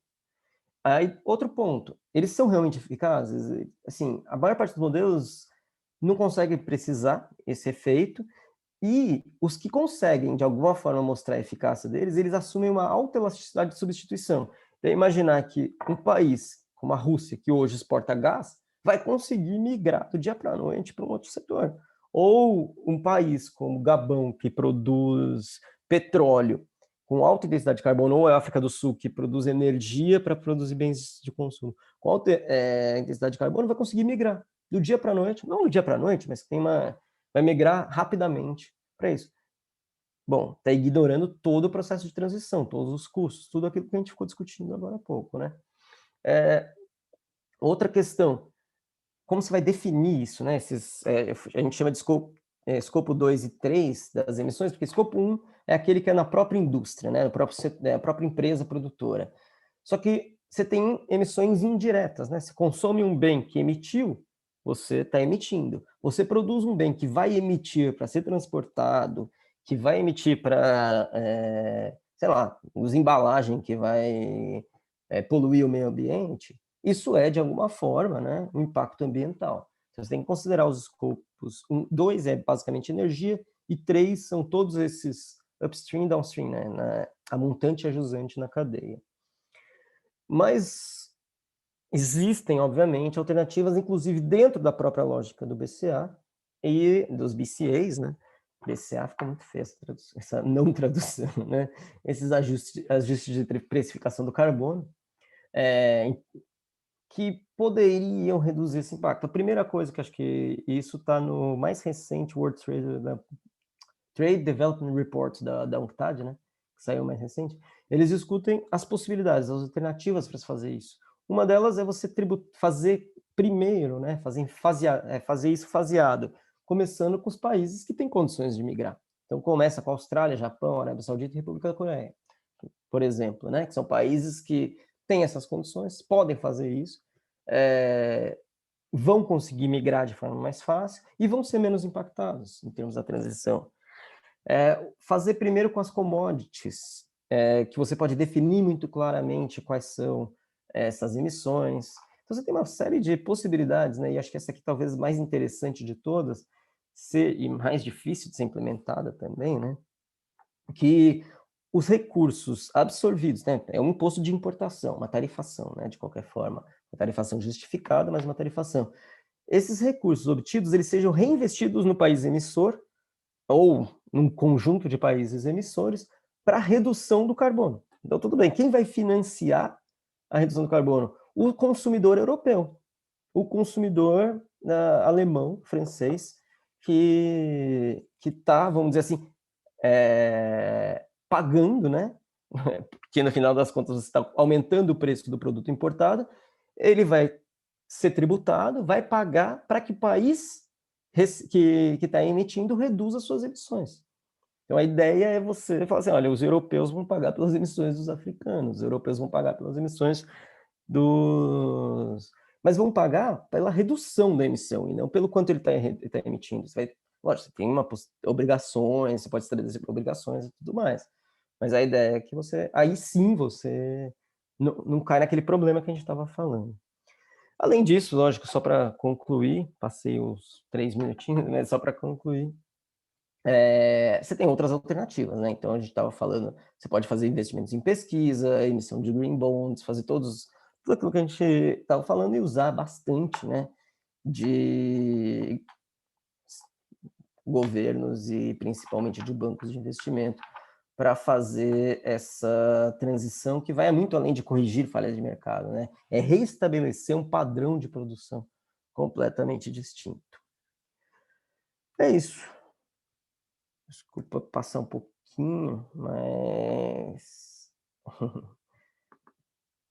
eu posso ficar aqui mais tempo, se for. Deixa eu abaixar aqui só para... Não, foi ótimo. A gente passou super pouquinho, acho que super valeu a pena também, porque foi uma aula bem completa. Bom, eu tinha mandado uma mensagem, mas aí, se alguém... acho que já tem 2 perguntas aqui. Na verdade, algumas perguntas já. Gui, como você prefere fazer normalmente? A gente tem 3 perguntas já, talvez a gente possa começar com essas 3, aí você responde em bloco? Pode ser, pode ser. Pode ser? Então, eu vou ler a primeira, que é do Rafael. Ele pergunta, nos últimos anos, conceitos como economia verde, economia donut, bioeconomia e até mesmo Green New Deal, parte da bioeconomics, vem ganhando destaque no debate econômico. No mercado financeiro, as iniciativas ESG, Environmental, Social and Governance, já são uma realidade. De todo modo, é consenso que toda e qualquer iniciativa de transição ecológica para uma economia mais sustentável dependerá da forte atuação do Estado na promoção de investimentos públicos e governança ambiental. Diante disso, como atribuir valores econômicos aos recursos naturais, como as árvores, fauna, água e ar? Não seriam as operações de compensação ambiental, incluindo a tributação de carbono, mera mercantilização da natureza? Esse novo ecocapitalismo seria de fato uma nova forma de organização produtiva ou apenas uma nova roupagem para a lógica econômica prevalente? Por fim, qual o papel da Amazônia enquanto capital natural para uma economia brasileira? Bem ampla, né? A Miriam tem... isso. acho que o tópico exige, né, essas questões, né? A Miriam tem uma pergunta, eu só vou ler antes a terceira, aí a Miriam fala e você já pode seguir. Tá. A terceira pergunta é do Caio César. Ele agradece pela apresentação e pergunta, nos pilares da descarbonização que apresentou, como o senhor enxerga as políticas de mitigação e adaptação dentro do contexto da transição verde para uma economia estrutural assertiva em países em desenvolvimento como o Brasil? A desindustrialização poderia ser uma aliada nesse processo? E com ênfase no mercado de trabalho para países em desenvolvimento, de que forma a transição verde poderia assegurar a renda e emprego, uma vez que surgirão os empregos verdes, havendo uma destruição de trabalhos hoje existentes, requerendo novas qualificações, tanto acadêmicas quanto tecnológicas? E aí, Miriam, se você quiser fazer essa pergunta. Oi, gente, prazer revê-los. Oi, Gui, obrigada pela apresentação, foi ótima, gostei muito. E você falou no início da sua apresentação sobre os bancos de desenvolvimento. Eu não sei se ainda é alvo específico da sua pesquisa, e se for, eu queria que você falasse um pouquinho sobre isso, sobre o contexto do Banco de Desenvolvimento aí da Europa ou da França, em relação à eu fiquei interessada em saber sobre isso em relação aos investimentos, ou a transição, investimentos verdes ou transição energética. E se não, se você pode recomendar alguma literatura relacionada a isso. Obrigada. Obrigado pelas questões, eu acho que são bastante abrangentes, eu vou tentar ser breve para poder também dar oportunidade para mais questões, mas se eu não completar qualquer coisa, vocês me perguntam de novo. A segunda questão é do Caio, né? Isso. É. Então, primeiro que o Caio falou senhor, eu não gosto. Eu só li o que ele escreveu. Não, mas brincadeiras à parte, acho que vou primeiro para a primeira questão, que eu acho que ela é mais, vamos dizer, filosófica e mais geral, e ele, assim, acho que é extremamente importante a gente olhar para isso, porque, de fato, assim, eu tenho certeza absoluta que você está completamente correto em que, assim, a agenda do meio ambiente foi capturada. Ela foi capturada e ela, felizmente e infelizmente, ela foi capturada. E hoje ela, assim, não acho que ela se distingue muito do... Tem muitos, acho que tem até bastante cartoons, memes e tudo sobre isso, né? Acho que acho que é nesse tipo de coisa que a gente vê. Hoje mesmo eu estava vendo uns ali que eram muito bons. Mas inclusive tem uma frase do Chico Mendes que fala que como é que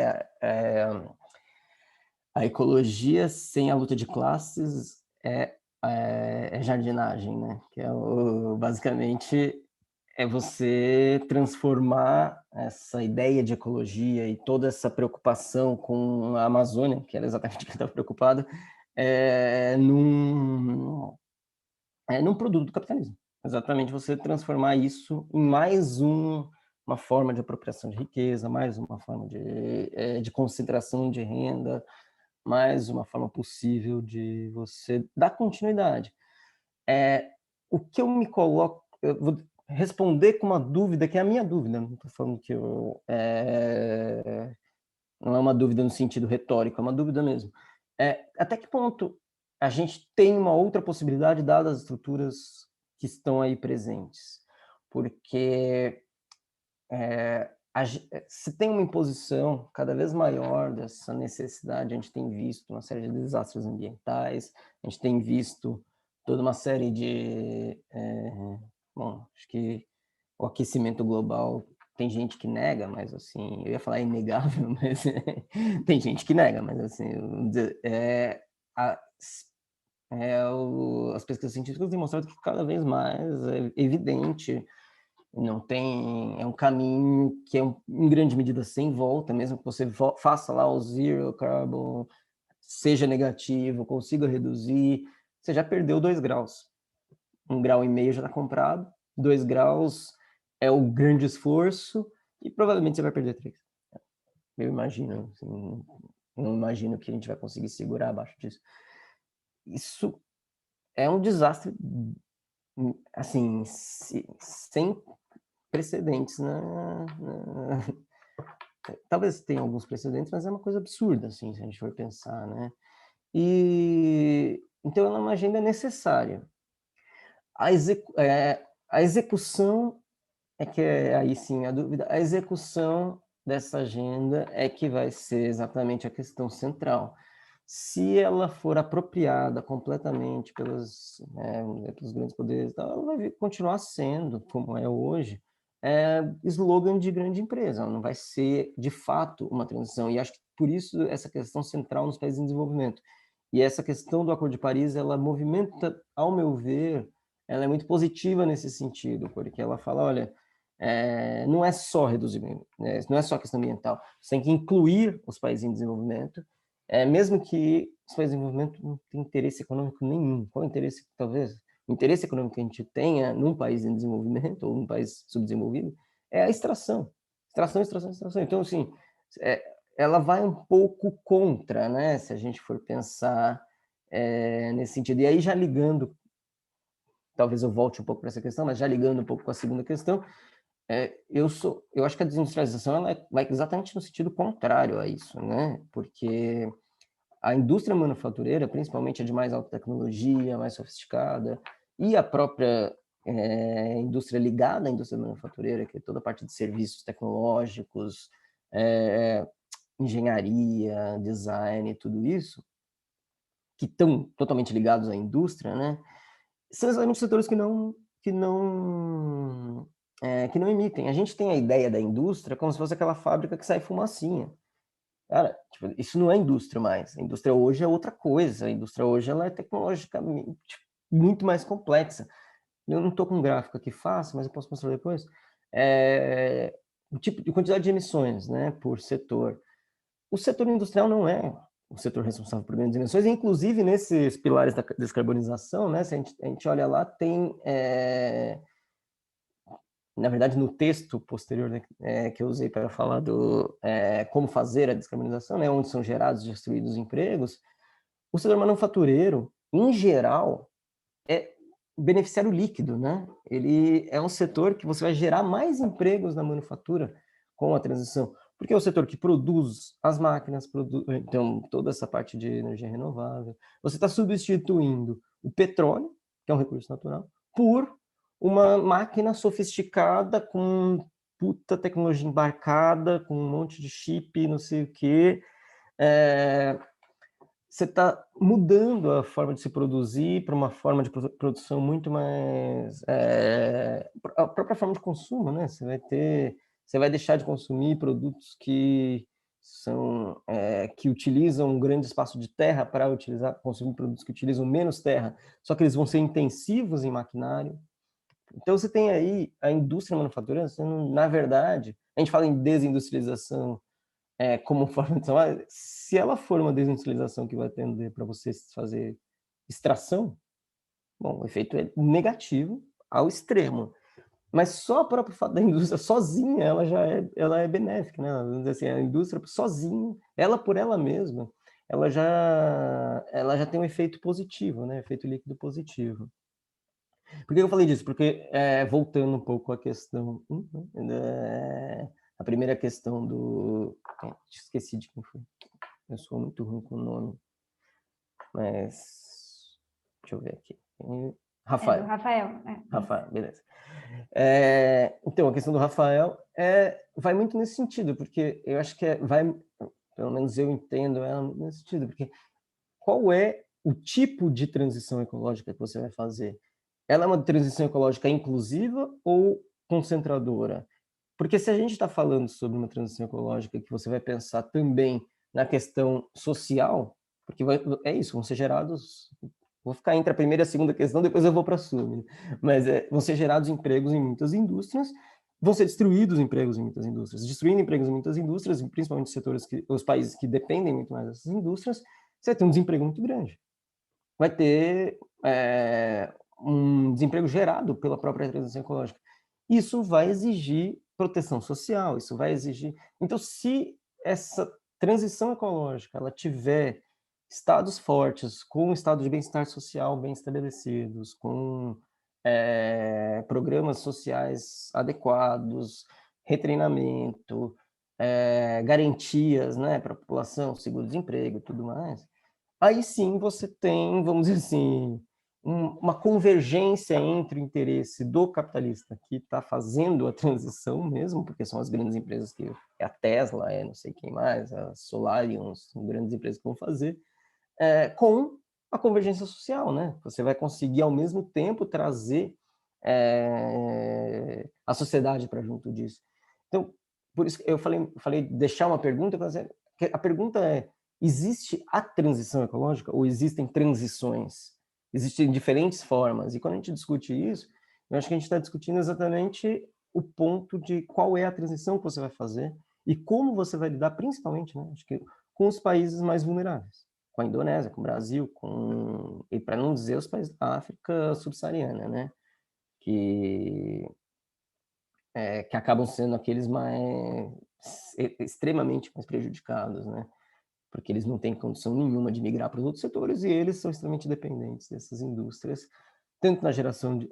No trabalho que a gente fez, eu não pus aqui, mas no trabalho que a gente faz também uma análise da exposição socioeconômica. Então, a gente olha para empregos e para salários que são pagos, né? Então, empregos e a perspectiva do emprego de qualidade. Quais empregos e quais empregos de qualidade você está gerando?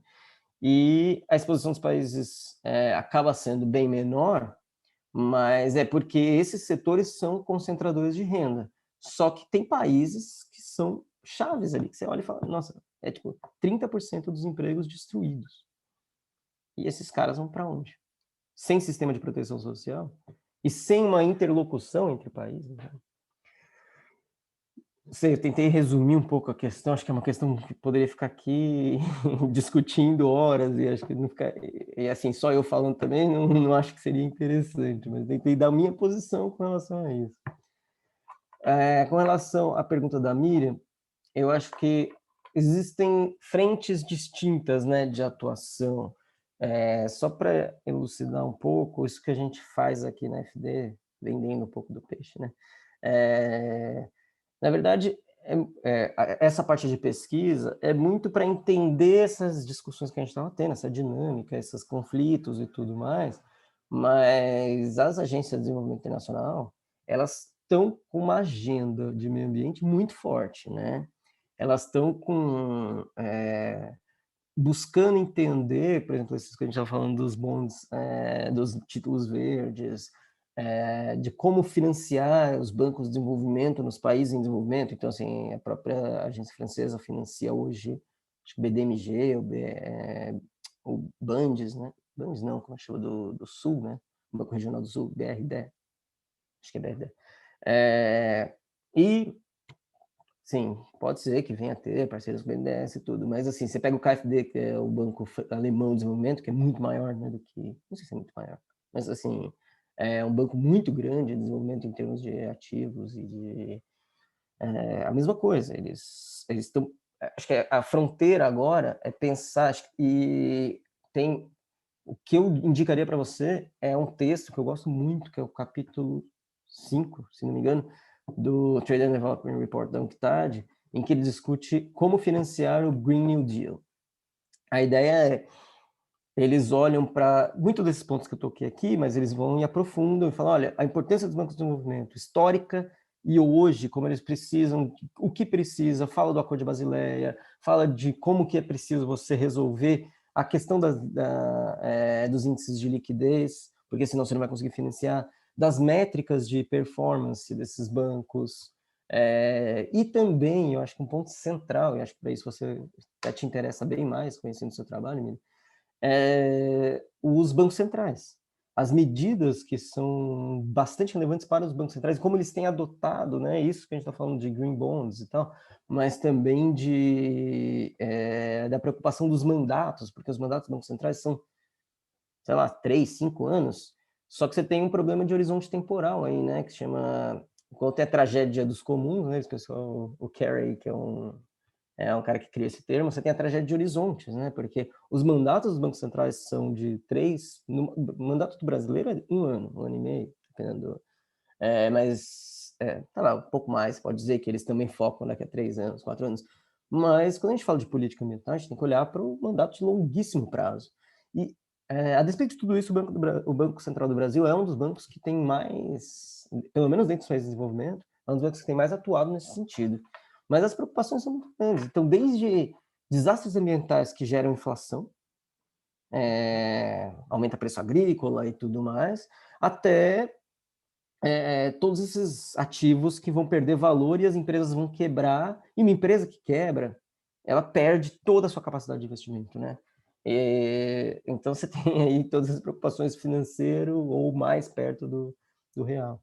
E eu acho que é de 2019, eu posso conferir para você, mas eu acho que é o mais interessante para dar uma olhada assim, e tem umas referências muito boas também. Apesar de estar meio fora assim, 2019 faz tanto tempo nesse campo que... Mas provavelmente tem coisa mais recente. Assim, eu vi um trabalho do BIS sobre, eu acho que tem um que eu não sei se foi um pouquinho antes da pandemia, que eles lançaram um chamado Cisne Verde, né, que fala um pouco que você falou aí dos desastres ambientais e o impacto sobre o mercado financeiro e os bancos, né? Então, os bancos centrais têm que se preocupar com isso, né? Que é outro interessante. Mas eu vou, depois, se eu não achar, eu te mando depois uma mensagem perguntando sobre esse capítulo 5 da Não, beleza. UNCTAD, né? Eu te mando, fica tranquilo. Tá bom. Beleza. Obrigada, Gui. Obrigada. Nada. Mas é isso, assim, tentei resumir um pouco, mas acho que tem muita coisa aí. Foram questões ambiciosas também, né? A Mas é gente bom, tem, né? assim, a gente passou já um pouquinho do tempo, mas talvez mais uns 5 minutos, acho que dá para fazer uma outra rodada de perguntas, né? Só para não atrapalhar também a próxima aula. Tem mais uma pergunta que acho que está ligada com as perguntas anteriores do Ledson. A condução das políticas e dos novos paradigmas tecnológicos ligados à sustentabilidade poderia abrir as portas para uma nova oportunidade de reindustrialização das economias periféricas. Então, é quase o contrário da outra questão, né? E o Rafael Ribeiro queria fazer uma pergunta também. Rafael, fica à vontade, só pedir para ser um pouquinho breve, por causa do tempo mesmo. Oi, Lilian. Bom, eu estava Oi. escrevendo agora aqui no chat que se tiver apertado não precisa, tá? Mas, enfim. Não, a gente tem um tempinho ainda, só para não passar muito. Tá. Bom, só para... Então tá, então vou tentar ser breve aqui. Obrigado, Guilherme, pela apresentação aí. Eu peguei meio da metade aqui. Primeiro, eu queria dizer o seguinte, viu? Que quem costuma dizer que não gosta de ser chamado de senhor, normalmente é porque já está velho, né? Então, sim, não precisamos entrar nesse detalhe aqui. Outra questão é a seguinte, bom, eu tinha uma série de questões aqui para perguntar, tá? Mas acho que eu vou focar nessa que a Miriam levantou, que é a coisa do financiamento. Bom, a importância dos bancos públicos para essa questão é inegável, né? Agora, eu fico pensando o seguinte, será que do ponto de vista político, minha questão é muito mais uma questão de economia política aqui, tá? Por quê? Porque a gente sabe que, hoje em dia, no Brasil, a questão enfim, em função de todas as regras fiscais e que restringem o orçamento e que inviabilizam o investimento público e a atuação mais ativa dos bancos públicos, será que talvez não seria a ideia, uma outra estratégia de poder realizar esses investimentos, buscar dessa forma uma parceria maior com o setor privado, e aí talvez a política seria não via bancos públicos, mas talvez um reforço para a estrutura de regulação, tornar agências reguladoras, tanto no nível nacional, subnacional, agências de Estado e não política. Você estava até falando dessa tragédia do Horizonte aí, acho que tem a ver com isso, e implementar práticas aí, alguém até comentou aqui das práticas de ESG, né, que é Environmental, Social and Governance, né? Ou seja, reforçar esse tipo de política e de práticas para que a gente consiga atrair capital e, a partir daí, ou seja, um capital com essa preocupação verde, social e de governança, para, a partir daí, a gente conseguir tentar, quem sabe, fazer esse big push, o que seria uma questão de anos. A gente fala big push, é uma questão de, enfim, né, tem todo o processo de formulação de projeto, de estação, pararã, e até o investimento ter o tempo de maturação, demora anos isso, né? Então, enfim, essa é uma questão, ou seja, a questão do financiamento, como se pensar isso para os países em desenvolvimento, tá? Essa que é a minha questão. Se não seria, ou seja, dada o menor espaço fiscal, não estou entrando em questão se existe ou não espaço fiscal, se é uma questão legal ou não, tá? Mas eu estou falando se a gente não tem que pensar formas diferentes de se realizar esse tipo de investimento em países em desenvolvimento. E agora uma pergunta sobre que eu vou fazer um advogado diabo, que é a seguinte: bom, os países avançados estão avançando, então, nessa questão da inovação verde. Ao mesmo tempo que a China faz esse passo no seu próprio território doméstico, ela faz investimentos externos na África, jogando uma cadeia, uma cadeia produtiva, digamos, menos complexa, menos sofisticada para a África, né? Ou seja, ela tira isso de lado do território deles, mas continua fazendo. Então, fazendo advogado do diabo, será que não seria melhor a gente traçar uma estratégia de flying geese ou de gansos voadores ambiental e relaxar as regras ambientais aqui para atrair capital estrangeiro? Então, obrigado aí e fico por aqui. Bom, Acho que vou tentar juntar as duas perguntas também, porque acho que elas são bastante relacionadas, né? Toda essa questão do Big Push ambiental, ela está totalmente ligada a essa discussão sobre reindustrialização. Eu acho que esse que é o ponto. Você usar da questão ambiental para conseguir se reindustrializar é fundamental, porque é exatamente isso que vai fazer com que você consiga realizar essa transição, porque você vai especializar no quê? Vai especializar na produção de algo que é extremamente intensivo, pensando assim, agricultura extensiva. A agricultura extensiva ela não vai funcionar porque ela é devastadora. Na hora que a gente coloca nos dados, né, quais são os países que mais emitem, mais poluem, o Brasil, se você considera o que a gente chama de land change use, né, que você é a mudança do uso da terra, que aí entra desflorestamento, não, deflorestamento, não sei falar essa palavra. Isso acaba fazendo com que desmatamento. Isso acaba fazendo com que o Brasil se torne um dos países com maior grau de emissão, e a agricultura brasileira é extremamente prejudicial ao meio ambiente. Então, o tipo de produção agrícola importa. E se ele é um tipo de produção agrícola que usa muito máquina, que usa muito insumo, que usa muito, vamos dizer, capital físico e capital industrial, né? Ele acaba sendo como chama isso? Puxa a industrialização. Eu tenho muita dificuldade. Ele acaba puxando a industrialização com ele. E aí, nesse processo de puxar a industrialização com ele, se você não importa tudo, obviamente, você consegue reindustrializar.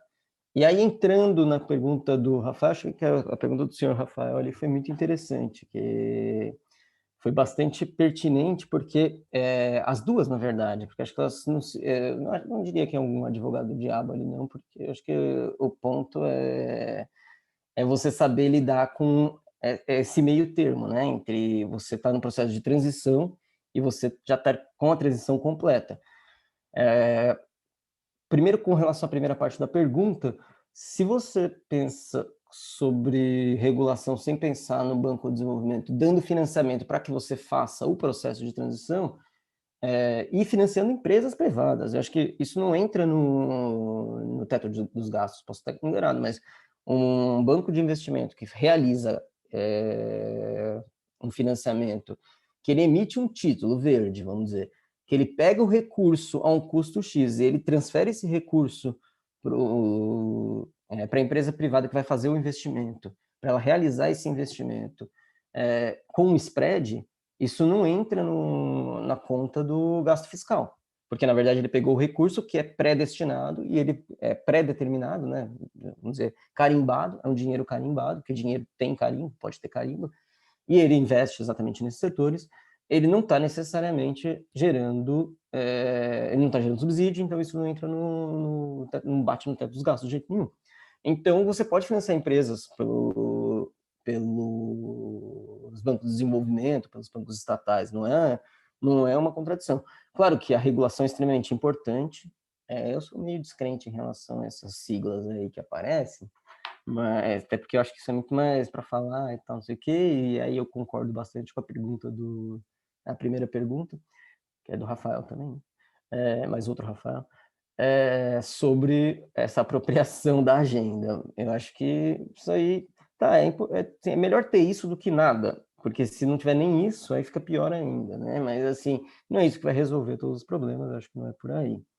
E aí, só para finalizar com essa última pergunta, e aí de novo puxar a questão para a transição, que eu acho que esse é o ponto, essa estratégia Flying Bees, para quem não está familiarizado, isso eu esqueço o nome desse japonês que inventou essa ideia, mas é Yatsumutsu, alguma coisa assim.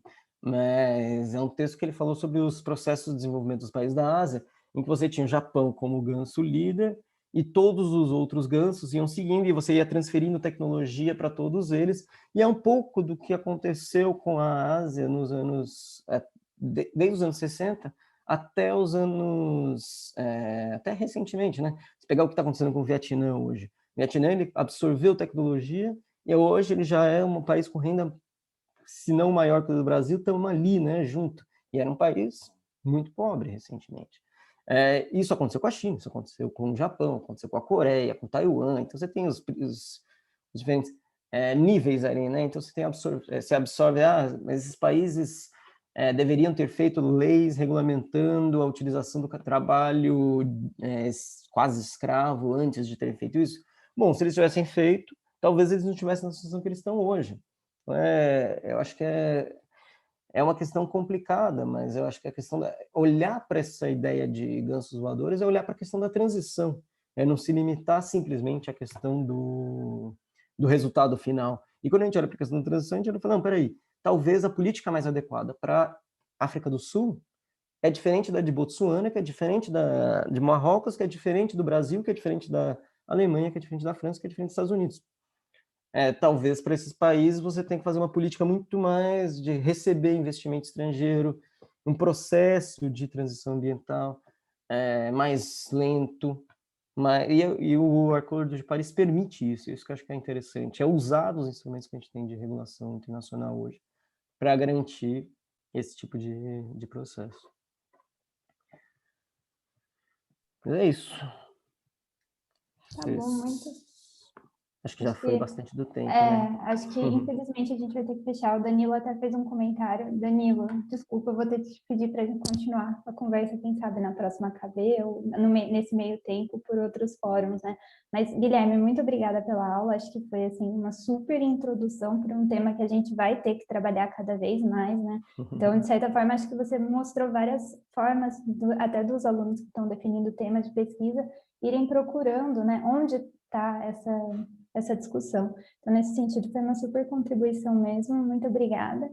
Muito obrigada aos alunos, né, que assistiram. E acho que, bom, só resta, então, encerrar a sessão mesmo e lembrar que às 4h30 tem a aula do Stephen Marglin, que aí eu acho que o Fábio também já mandou o link para todo mundo. Então é isso. Obrigada, gente. Bom, pessoal, obrigadão por tudo aí.